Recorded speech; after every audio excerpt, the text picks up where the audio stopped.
دیکھیے بلال بھائی، نیت کا دار و مدار جو ہے وہ اعمال سے ہے، اور ہمارے آقا صلی اللہ علیہ وسلم کی شریعت کا اطلاق ظاہر پہ ہے، باطن میں نہیں ہے۔ نیت کا دار و مدار اندر دل سے ہے، زبان سے کہنا واجب ہوتا ہے۔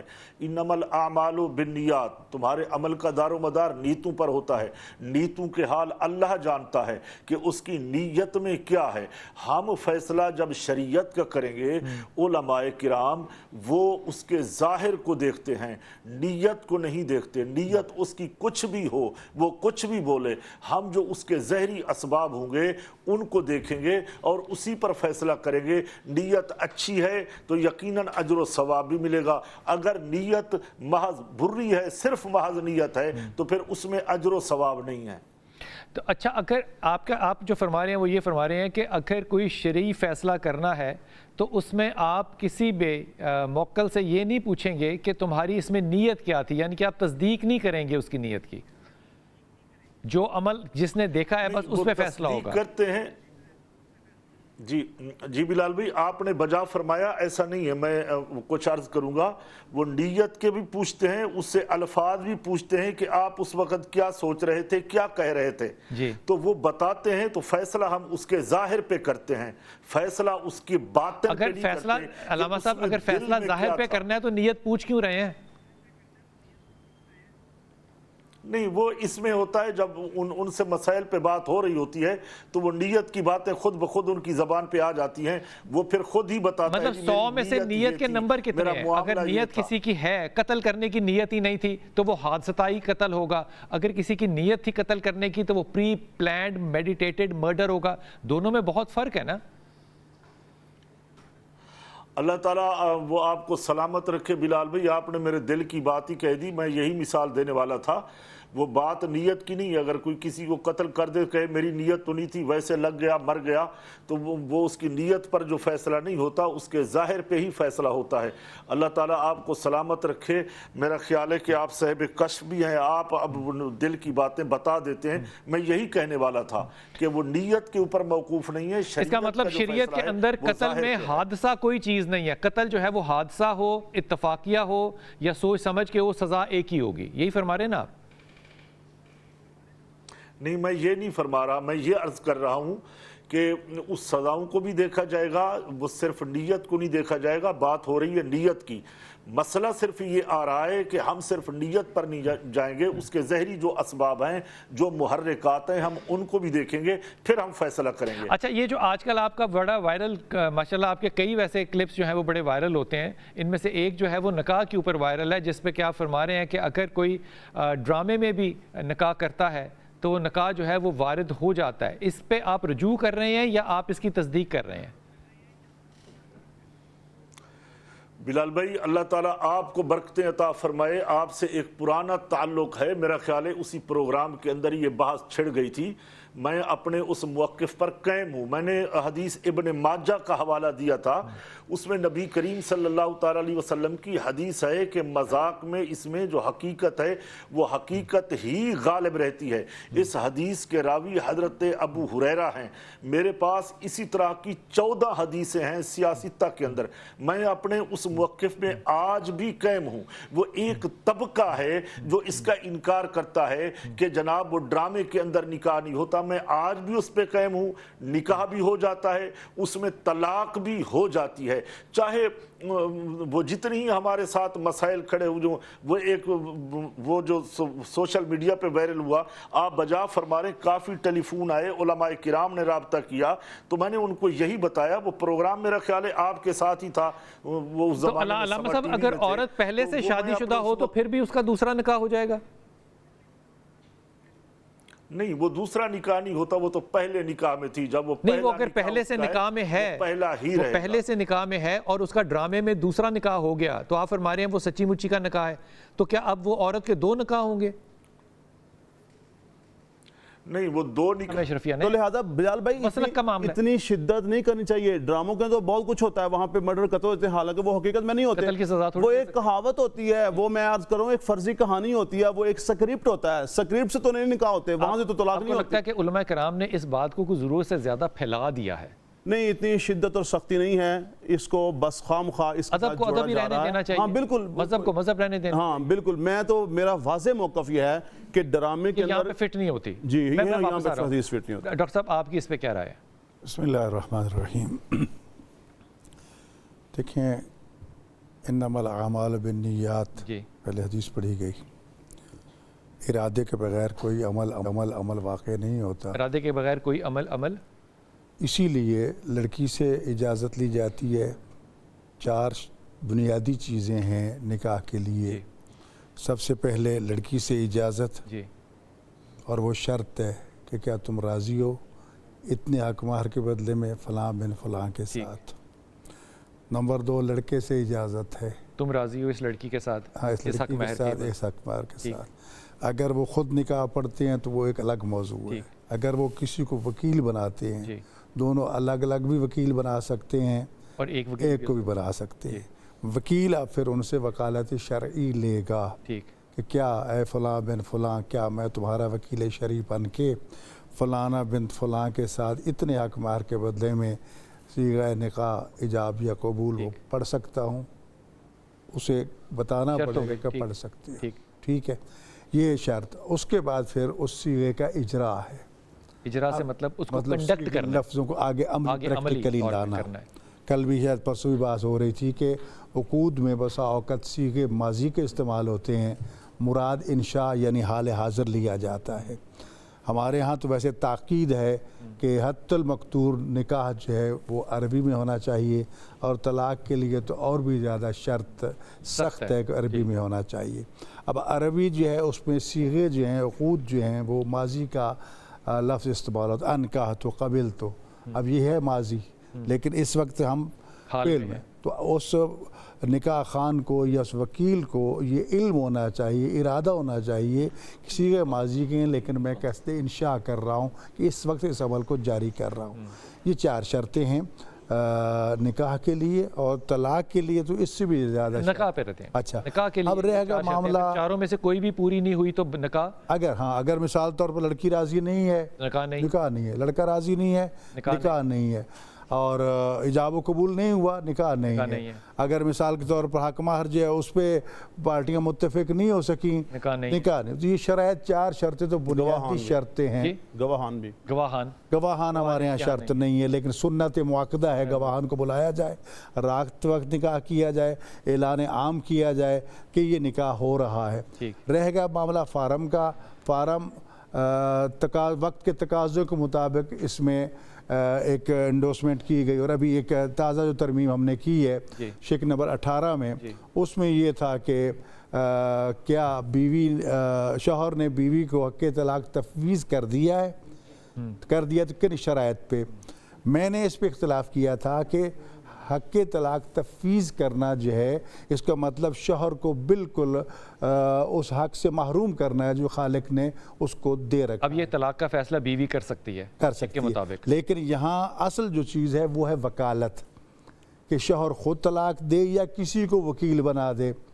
جی ہمارے ہاں یہ بھی ہے، مثال طور پر اگر ایک شوہر خود طلاق دیتا ہے، عربی کے گواہ سارا کرا کے، تو طلاق ہے، لیکن اگر وہ کسی اور کو کہتا ہے کہ مجھے عربی نہیں آتی بھی، مجھے شرائط کا پتہ نہیں ہے، میں تمہیں وکیل بنا رہا ہوں، تم صیغہ طلاق جاری کر، تو صیغے پڑھنے والے کی بیوی کو طلاق ہو گئی، طلاق ہو جائے گی، کیونکہ وکالت تفویض کر رہا ہے۔ نہیں، میں نے ایک وکیل لیا کہ تو میرے بہاف پہ میری بیوی کے لیے صیغے پڑھ، میں طلاق دینا چاہتا ہوں، تو کیا صیغے پڑھنے والے کی بیوی کو طلاق ہو گئی؟ نا، اس کو کیوں ہونا؟ وہ پڑھے تو اس نے صیغے، میں نے تو صیغے نہیں پڑھے۔ اس کے پڑھ رہا ہے، اس میں بتائے گا، صیغہ میں یہ آئے گا کہ میں فلاں کی بیوی فلاں کو اس کی وکالت میں طلاق دیتا ہوں، ٹھیک، تو اس میں چیز واضح آ گئی، ٹھیک ہوگی بات۔ اب اس شک کے مطابق بیوی جو ہے وہ اگر شوہر کو کہے 3 طلاق تو 3 طلاق ہو گئی۔ ہاں، اس میں جو صورت واقع طلاق تفویض کرتا ہے یا اس کو توکیل دیتا ہے، وکالت دیتا ہے، اور مشروط ہے تو شرائط کے پورا ہونے کی صورت میں وہ خود بھی صیغہ طلاق جاری کر سکتی ہے، کسی سے بھی کروا سکتی ہے۔ ٹھیک جی، اب رہ گیا معاملہ ڈرامے کا، یا دوسرا سب سے پہلی شرط ہے ارادہ۔